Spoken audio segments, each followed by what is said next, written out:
जब कभी भी धर्म की और कर्म की बात होती है तो भारतवर्ष नहीं पूरे विश्व में एक विशेष समुदाय का चेहरा जरूर सामने आता है। नेतृत्व की जब बात होती है तो आदमी के पास एक नाम जरूर आता है, वो होता है सरदार। और सरदार यानी कि एक विशेष समूह का नेतृत्व करने वाला व्यक्ति, उन्हें सरदार कहा जाता है।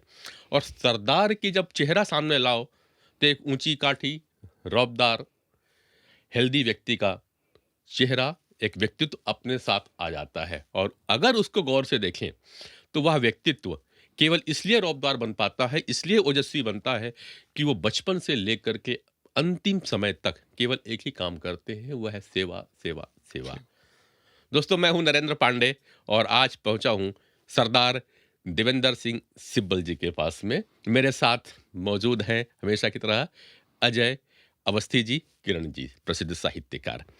आज मैं बात कर रहा हूं एक विशेष कौम के साथ में जो कि सेवा के साथ जुड़ी हुई है, और उस व्यक्ति के साथ में जो उसने अब सेवा को ही अपना एक जीवन बना रखा हुआ है। हाल में ही उनकी दो किताबें प्रकाशित हुई हैं, हिंद दी चादर, और एक किताब आई, सिखों के विरले गुरु। देवेंद्र सिंह सिब्बल एक प्रसिद्ध उद्यमी रहे हैं और अब लोगों को सिख समाज के गुरुओं के बारे में, सिख समाज के अध्यात्म के बारे में, सिख समाज को अन्य समाज के लोग समझ पाएं, उसके बारे में ज्ञान देने के लिए किताब के साथ में और अपनी गुरुवाणी के माध्यम से उपलब्ध हो रहे हैं। हम आज बात करेंगे इन तमाम मुद्दों के ऊपर में, इन तमाम व्यक्तियों के बारे में, सिख समाज के व्यक्तित्व के बारे में और सिख समाज की सेवा भावनाओं के बारे में, सरदार देवेंद्र सिंह सिब्बल जी से। तो सरदार जी, बहुत बहुत स्वागत, अभिनंदन। आपका बहुत बहुत धन्यवाद जो आप यहाँ अपना कीमती समय निकाल कर यहाँ पधारे और ये इंटरव्यू आप कर रहे हैं।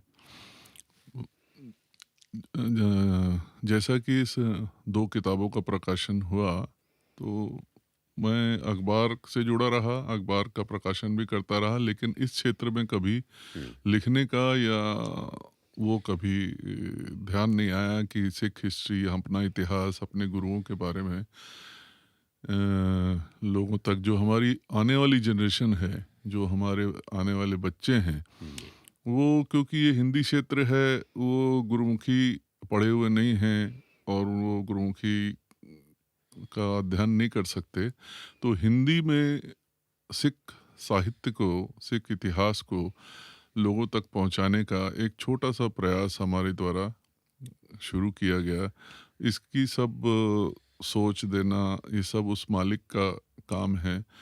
हमारी कोई इसमें, हम तो कई बार सोच के हैरान होते हैं कि ये किताबें कैसे प्रकाशित हुई, कैसे लोग जुड़ते गए, कैसे कारवां बनता गया, और कैसे ये एक व्यक्ति का काम नहीं है। इसमें पंजाब के काफ़ी लोग, यहाँ रायपुर से हमारे साथ बैठे हुए हमारे साथी भाई, और हमारी एक टीम रायपुर में है जो एक छोटा सा स्टूडियो भी रन करती है, और लगातार इसके इतिहास के सब्जेक्ट पे चर्चा होती है, सर्च किया जाता है, देखा जाता है। आजकल कंप्यूटर एक बहुत बड़ा माध्यम है, हम्म। उसकी भी मदद ली जाती है। उनसे भी इसके इसकी ऑथेंटिसिटी, इसकी जो गहराई है, उस तक पहुंचने की हमारा छोटा सा एक प्रयास है। इसमें हमारे साथ यहाँ के एक बादल जी हैं कैमरामैन, वो भी हमारे साथ जुड़े हैं, और वो किसी भी, कोई भी उनको प्रश्न कोई दो तो वो फटाफट कंप्यूटर से निकाल के उसकी जानकारी देते हैं, जिससे और आसानी होती है ये सब करने में। जहाँ ठीक है देवेंद्र जी, मैं अगर पूछूं कि आप अखबार लाइन से जुड़े रहे हैं, अखबार चालू किया, व्यवसाय भी आपका अलग रहा, व्यवसायिक जीवन के साथ साथ अचानक आपको ये अध्यात्म और सिखों के गुरुओं के बारे में, सिख के जो त्याग की चीजें रहीं, उसको लिखने की प्रेरणा कैसे जागृत हो गई? ये मेरे पिताजी से आई। हमारे मेरे पिताजी अभी भी हैं हमारी, रोज़ आज उनकी 88 साल उम्र है। हम्म। जो यहाँ गुरुद्वारे के अध्यक्ष भी हैं काफ़ी समय से, जिन्होंने ये एक गुरु नानक नगर बसाने में भी उनका बड़ा योगदान रहा है। वो रोज़ कुछ चर्चा होती रहती है गुरु साहब के जीवन के बारे में। छोटी छोटी साखियाँ हमको बचपन से ही सुनाई जाती थी कि कैसे गुरुजी इतने महान, इतना महान जीवन, कैसे उन्होंने गुरु नानक जी की इतनी बड़ी यात्रा, 3 उनकी बहुत लंबी यात्राएं उन्होंने की, ईरान, इराक तक, मक्का तक, कहाँ-कहाँ वो उन्होंने भ्रमण किया और लोगों के जीवन का उद्धार किया। लोगों को जहाँ-जहाँ उनको पहुँचना था वो अब उनके 2 साथी हमेशा उनके साथ। मर्दाना जी पूरा जीवन ही अपना करीब 47 साल वो मर्दाना जी नानक जी के साथ ही रहे। गुरु नानक जी के साथ रहे और वो मुस्लिम थे और वो हमेशा उनके साथ रहे। उन्हीं के चरणों में ही उन्होंने अपना जीवन त्यागा और आज उनके भी वंशज हैं जो जुड़े हुए हैं, गुरबाणी गाते हैं। और तो गुरु नानक जी की 3 ही चीज़ें उन्होंने जो लोगों को समझाई बहुत सरल भाषा में और बहुत सरल तरीके से कि किरत करो, मेहनत करो, नाम जपो और बांट के खाओ, बंड छको। किरत बहुत करो, बढ़िया। मेहनत करो, हाँ, बांट किरत के करो और मेहनत करो एक चीज हो और गई। हाँ, मतलब आप काम करो, कर्म का कर्म प्रधान करो, बिल्कुल। पुरुषार्थ ये करो। पुरुषार्थ करो। ये नहीं कि आपको जंगलों में जाने की जरूरत नहीं है, आपको घर त्याग करने की जरूरत नहीं है। गृहस्थ जीवन में ही रह के आप काम किरत करो और ईमानदारी की से पैसा कमाओ और इसको बांट के खाओ। बिल्कुल। इसको और नाम जो है, बिना नाम के अभी मैं एक भजन अभी रिलीज हुआ है, ए सागर सोही तरे जो हर गुण गाए। वाह। वही आदमी ये सागर पार कर सकता है, ये जीवन रूपी समुद्र सागर वही पार कर सकता है जो उस मालिक का, जो उस हरि का गुण गाएगा। क्या बात। वही वो ये जीवन पार कर सकता है। आपको सिर्फ ये नहीं है कि आप सिर्फ एक ही रास्ते पे चलते जाएं, एक ही चीज करते रहें कि नहीं मैं सिर्फ यही करूंगा। और नाम इतना जरूरी है जितना सांस लेना जरूरी है। उसके हर सांस में उस मालिक का धन्यवाद करना चाहिए, उस मालिक का शुक्राना करना चाहिए जिसने ये हमको इतना सुंदर जीवन दिया और इतनी सारी सुविधाएं उस एक एक इंसान की एक एक जरूरतों को वो पूरा करता है। एक एक वनस्पति, एक एक पत्ते पे उसकी धूप जा रही है, उसकी हवा जा रही है। एक एक वृक्ष का, एक एक कण कण की ये सृष्टि की चीज को वो मालिक संभाल रहा है।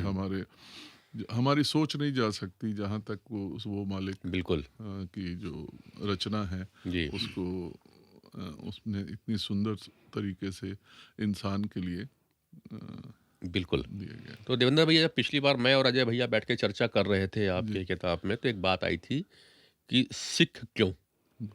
अब एक बात को देखिएगा अजय भैया, जो भी देवेंद्र भैया ने बोला, नानक जी की सीख क्या करने का कहा उन्होंने? पहले कर्म करो, जाप करो और बिल बांट के कर खाओ। उस चीज को तो हर जगह बोला, लेकिन अब माना और अब तक मान रहा है वह केवल एक समुदाय बनता है, वह इसीलिए सिख कहलाया है। समुदाय। पुरुषार्थ करना है। पुरुषार्थ में अगर आप सिख समाज को देखें तो वह केवल अपने कर्म पे भरोसा करता है। एक दूसरी चीज कही जाती है पुरुषार्थ के अर्थ में जप, काम के साथ साथ जप करना। अन्य जगह बोलते हैं भैया अगर जप करना है, ऊपर वाले का नाम लेना है नाम तो सुमिरन आपको करना। बाहर जाना पड़ेगा, गृहस्थ छोड़ना पड़ता है।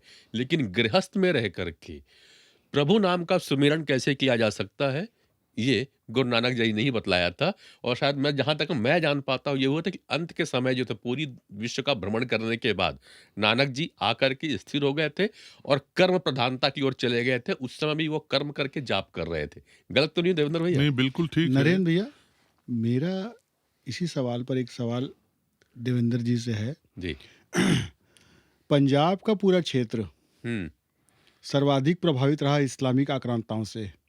हाँ।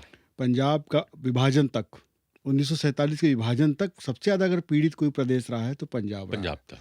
और मैं देवेंद्र भैया से जब भी मिला हूँ, हुँ। ये भी उस विभाजन के शिकार परिवार में से एक है। बिल्कुल। देवेंद्र भैया के पिताजी विभाजन से आए, हुँ। भरा पूरा गांव, खेत, कारोबार सारा कुछ था, और एक दिन के फैसले से बेदखल कर दिए बेदखल गए, हुए। रिफ्यूजी बनकर भारत में आए। हुँ। मेरी जिज्ञासा यह है देवेंद्र भैया से कि आध्यात्मिक साहित्य और सत साहित्य में तो हम काम कर ही रहे हैं, हुँ। विभाजन के क्रूर दौर का, हुँ। मार्मिक दौर का, खूनी मंजर का हुँ। इतिहास बहुत कम आ पाया है सामने। हुँ। मैं जानना चाहता हूँ देवेंद्र जी से कि क्या इस पर विचार करते हैं, या ऐसा कुछ विचार है कि आगे इसको लेना चाहिए? नहीं, ये बिल्कुल आपका बहुत अच्छा सवाल है। इसमें गुलजार जी ने भी बोला है, गुलजार जी की भी एक किताब आई, खुशवंत सिंह जी ने भी इसमें लिखा। हुँ।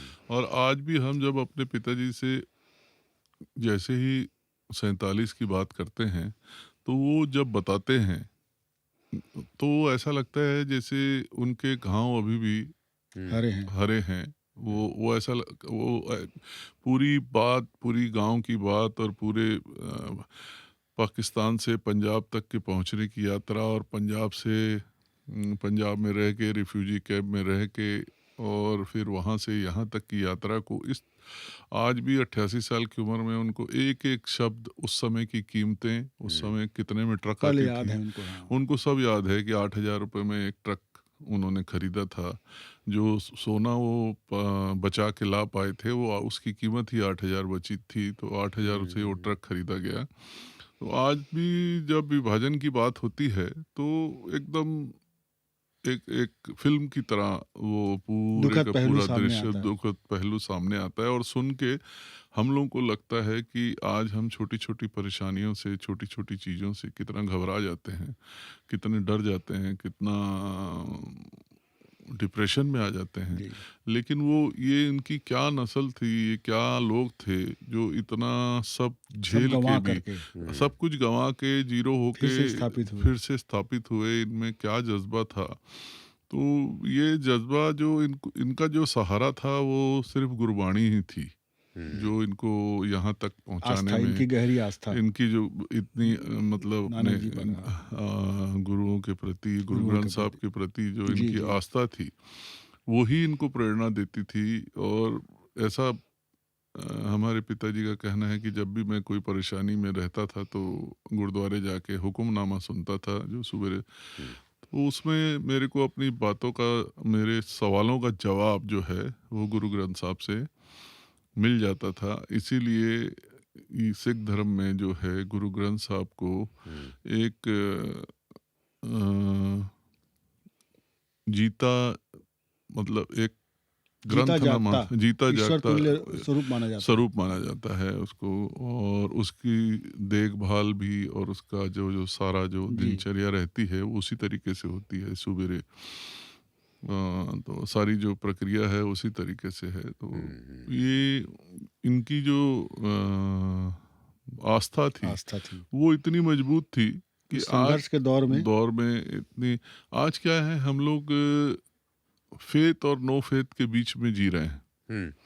हम, भरोसा तो है भगवान पे, अगर कुछ हो जाए तो डोलते भी उतनी जल्दी हैं जितनी जल्दी भरोसा वाह, बहुत भरोसा बढ़िया। रखते बिल्कुल, हैं। बहुत डोल सही बात, जाते बहुत हैं, अच्छी बहुत बात है ये। बहुत उतनी अच्छी जल्दी घबरा जाते हैं। हुँ। और फेथ और नो फेथ, दो नाव में पैर रख के हम लोग सफ़र कर रहे हैं जीवन में। तो दो हुँ। नाव के पैर रख के सफ़र करने से कभी आदमी मंजिल में नहीं पहुंच सकता। हुँ। हुँ। तो हुँ। आज का जो युग है, आज का जो समय है, जो आज जो परेशानियां आ रही हैं, लोग को जो पेशेंस लोगों में नहीं है, हुँ। वो यही है कि अपने जो संस्कार हैं, अपनी जो संस्कृति है, उससे दूर होती जा रही है हमारी जनरेशन। जी। और उससे वही कारण है उनकी परेशानियों का और उनके तकलीफ़ों का। देवेंद्र जी, आपने एक अच्छी बात यहाँ पे कह दी, संस्कार की। गुरु नानक जी की 2 सीखों पे हमने भी एक चर्चा कर ली, एक सीख बची हुई है, और वो ये है कि अगर भारतवर्ष यानी पूरे देश के, पूरे विश्व के किसी भी कोने में आप चले जाएँ और आपको भूख लगी हो, तो बस गूगल के मैप में एक देखिए गुरुद्वारा कहाँ पे है। आप भूखे नहीं रह सकते।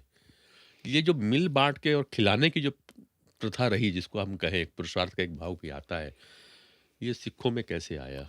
और जो ये अभी तक पालन हो रहा है? जी, ये गुरु नानक देव जी को गुरु नानक देव जी को समझने में हुँ, जो कि सबसे पहले उनकी बहन थी, हुँ, जो समझती थी कि ये कोई साधारण पुरुष नहीं है। एक वहाँ के राय दुलार थे, हुँ, जो उस क्षेत्र के, वो उन्होंने समझ लिया कि ये कोई, और उन्होंने उनके पिताजी को बोला था कि कभी भी नानक को कुछ बोला मत करो। अच्छा। नानक जी के पिताजी हमेशा, बच्चा जवान हो रहा है, हर पिता की ये होती है कि वो किसी कारोबार में लगे, किसी काम पे लगे, उसका विवाह हो। तो उन्होंने काफ़ी प्रयास किए, कहीं काम पे लगाया। तो एक वो जो वहाँ के जो राय दुलार थे, उनके यहाँ मोदी खाना बोलते हैं, जिसमें अनाज हुँ, बाँटा जाता है लोगों हुँ, को, हुँ, वहाँ लगाया। तो वहाँ से शिकायत आई कि गुरु नानक जी तो 13 बोलते हैं, उसके बाद अनाज डालते ही जाते हैं, 13 ही 13, 13 ही 13, 13 ही 13। तो ये तो पूरा भंडार जो है, ये हुँ, तो आपका खाली हो गया। तो जब उसकी जाँच की गई तो उसमें अनाज पूरा था।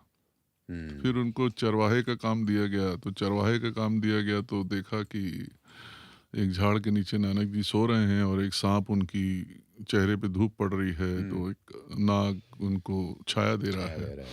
और हुँ, जानवर जो है वो पूरा खेत चर गए। हुँ, तो उसकी शिकायत हुई राय दुलार से कि मेरे खेत तो पूरे इनके इन्होंने ये सो गए चरवा थे दिया और पूरा। चरवा दिया पूरा। हुँ, हुँ।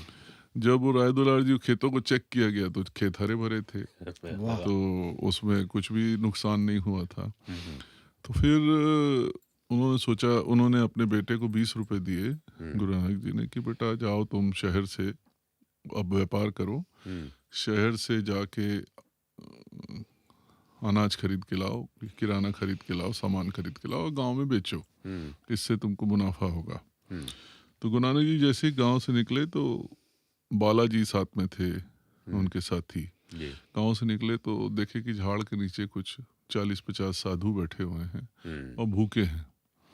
तो साधु गुरु नानक जी उनसे मिले, तो उन्होंने वो 20 रुपए निकाल के वो साधुओं को दे दिया कि ये आप लोग भूखे हैं, आप लोग इससे कुछ खाना खा लीजिए। बोले हम साधु हैं, पैसे को हाथ नहीं लगाएंगे, हुँ, अगर हमारी कोई सेवा करनी है तो हम भूखे हैं, हमको खाना खिला दो। जी। तो वो शहर गए, शहर से सारा सामान खरीदा, वहीं पकवाया, पकवा के साधुओं को खाना खिलाया। खाना खिलाया तो उस साधुओं ने काफ़ी आशीर्वाद दिया उनको। उसके बाद वो घर जाने से डरने लगे। तो बाला आगे आगे घर गया। हुँ, तो उनके पिताजी ने पूछा कि नानक कहाँ है? तो बोले वो पीछे आ रहा है। तो बाला ने बता दिया कि वो जो आपने 20 रुपए दिए थे वो साधुओं को लंगर करा दिया गया, उस 20 रुपए का हुँ, हुँ, लंगर पका के लंगर करा दिया गया। तो नानक जी को आते ही उनके पिताजी ने मारना शुरू किया। तो जब वो राय दुलार को पता चला तो आया, उन्होंने उनके पिताजी को बोला कि कालू जी को बोला कि ये आप, मैंने आपको बोला था कि कभी भी नानक से कोई नुकसान हो तो इसको कुछ बोलना नहीं, हुँ, ये भरपाई आप मेरे से पूरी कर लेना। वो जो उनका 20 रुपए का जो लंगर है, जी। जो उन्होंने चलाया था, वो हुँ, आज भी हमारे उसमें वो जीवित परंपरा जैसी परंपरा परंपरा चल में रही है जीवित। वो लंगर की। ये माना जाता है कि ये उन्हीं की 20 रुपए का ही प्रताप है, हुँ, जो आज तक, उस समय का 20 रुपए आप अंदाज लगा लीजिए कितना होगा। हुँ, वो जो अच्छे काम हैं जो हुँ, है, वो मल्टीप्लाई होते हैं। मल्टीप्लाई जी। तो वो मल्टीप्लाई होते होते आज भी, मैं लंदन में भी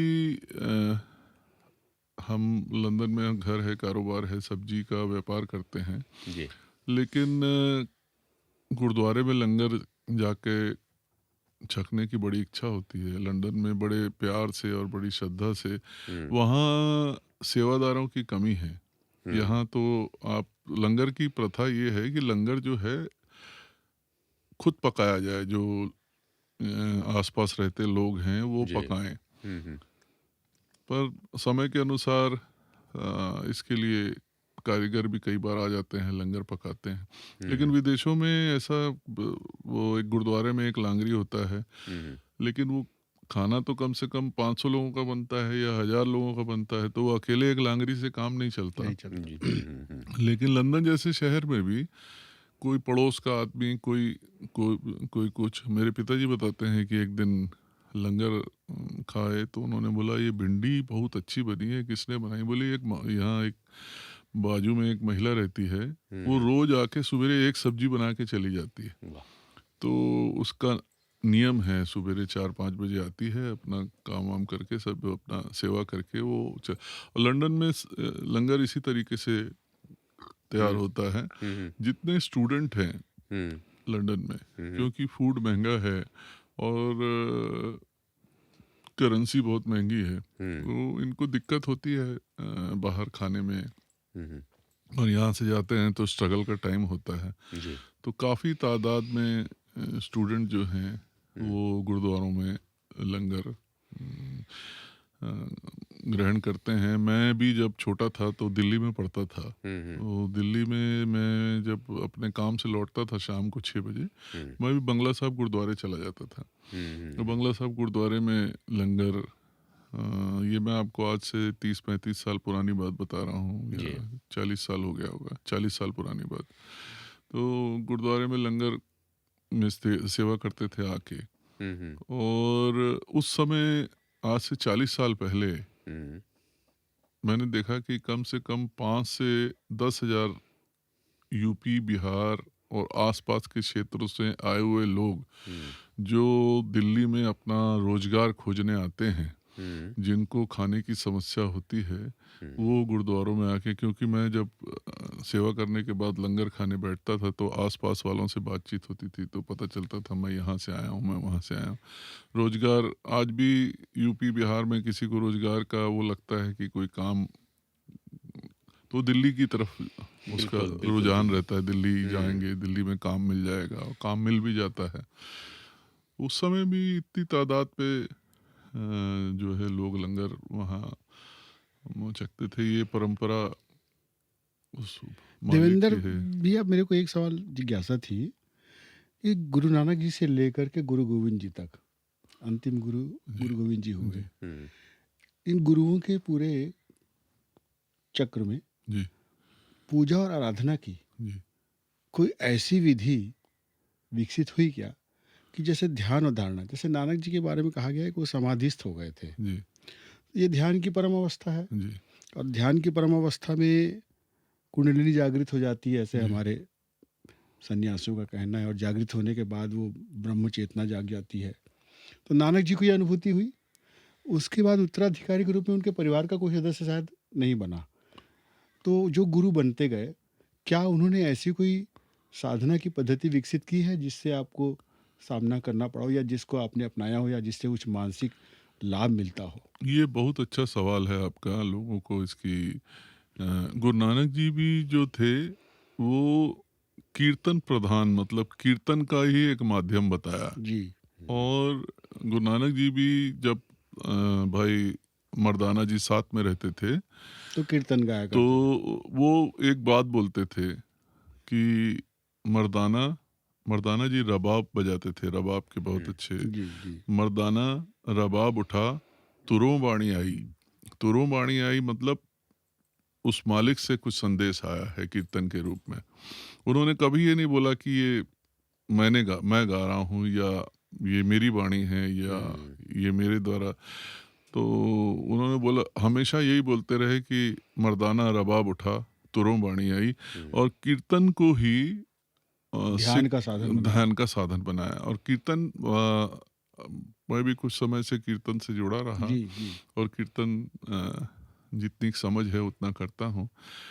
मैंने भी अपने जीवन में पाया कि कीर्तन से ही बहुत सारे मानसिक अम, विकार दूर होते हैं। दूर होते हैं, और जानकारी मिलती है, जानकारी होती जीवन की जी जानकारी जी जी मिलती है। गुरु ग्रंथ साहब में 15 भक्तों की वाणी दर्ज है, जो जी। सभी समुदाय के रहे, भाई नामदेव जी रहे, कबीर जी के 450 शब्द गुरु ग्रंथ साहिब 254 में। गुरु ग्रंथ साहब में दर्ज हैं, 254 श्लोक दर्ज हैं, नामदेव जी के हैं, फरीद जी की बाणी दर्ज है, भाई पीपा जी की, ऐसे 15 भक्तों की। जब हम गुरु ग्रंथ साहब को माथा जी, टेकते जी, हैं तो उन जी। 15 भक्तों को भी माथा टेकते हैं, जी, भट्टों की जी। बाणी है। हुँ। तो इस तरीके से सभी संतों, पीर, फ़कीरों का, फकीरों का सब वाणियों जो का जो समावेश है। जो इंसान के जीवन के लिए प्रेरणा बन सकती थी, जी। वो सारी चीज़ों को गुरु ग्रंथ साहब में दर्ज किया। और एक आगे एक जो है बहुत ही अच्छी बात कही आपने। एक चलते एक अंतिम का जी, मैं जी, जी, प्रश्न बिल्कुल, लेता हूँ। बिल्कुल। प्रश्न ये रहेगा भैया कि जब 1947 की जो घटना घटी और जब यहाँ पे आपके पिताजी लोग आए थे, कहते हैं वो सब कुछ चला जाता है। जो विभीषिका उन्होंने देखी होगी, उसका अंदाज़ा हम आप नहीं लगा सकते आज की कंडीशन पे।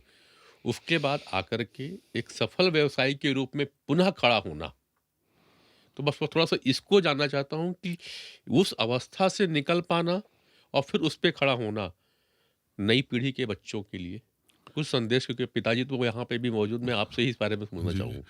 ये क्या है कि मैंने भी ये चीज़ महसूस की है कि सच्चाई जो है, हुँ, वो सच्चाई और ईमानदारी अगर आपके काम में है, जी। तो वो सफलता आपको रोक नहीं सकती। हुँ, अगर आप झूठ बोलेंगे तो झूठ आप पे आपके साथ बीतेगा, हुँ, और आप सच बोलेंगे तो सच्चाई पे रहेंगे तो वो चीज़ भी आप पे बीतेगी। हुँ, तो जो हमने अपने पिताजी का जीवन देखा, जी। वो एक तो सादगी, सरलता, हुँ, और दूसरा अपने काम में अपनी उसमें ईमानदारी, हुँ, दूसरा सरबत का भला मांगना, सबका भला। सबका भला। वाह! क्योंकि ऐसा बाणी में लिखा गया है, बुरा भला हो किसनो कहिए, हुँ, सगले जी तुम्हारे। बिल्कुल, बिल्कुल। किसको बुरा किसको भला बोले, ये तो सारी उस मालिक की बनाई हुई लोग हैं। जी। कोई भी इंसान जो है, हुँ, वो उस मालिक का बनाया हुआ है। आप किसको बोला और किसको भला बोल सकते हैं।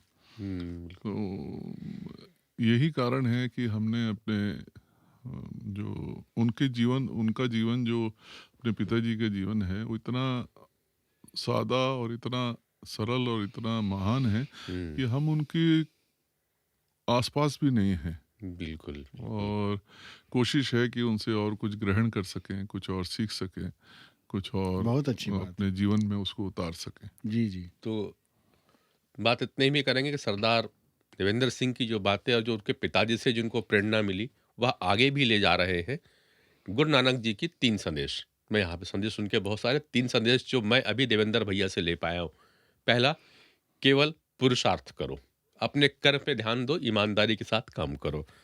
दूसरा है, प्रभु नाम को जपते रहो, पल भर भी उन्हें ना भूलो। कर्म करते-करते उनका कीर्तन करो। हाँ, नाम हाँ, जपते उनका रहो, नाम लेते। आपका भला होगा ही होगा। और तीसरा, आपको जो कुछ मिला है, वो दूसरे के लिए भी है। जो नानक जी ने 13 के बाद अगला गिनती नहीं देखा। 13, 13, 13 ना कुछ मेरा।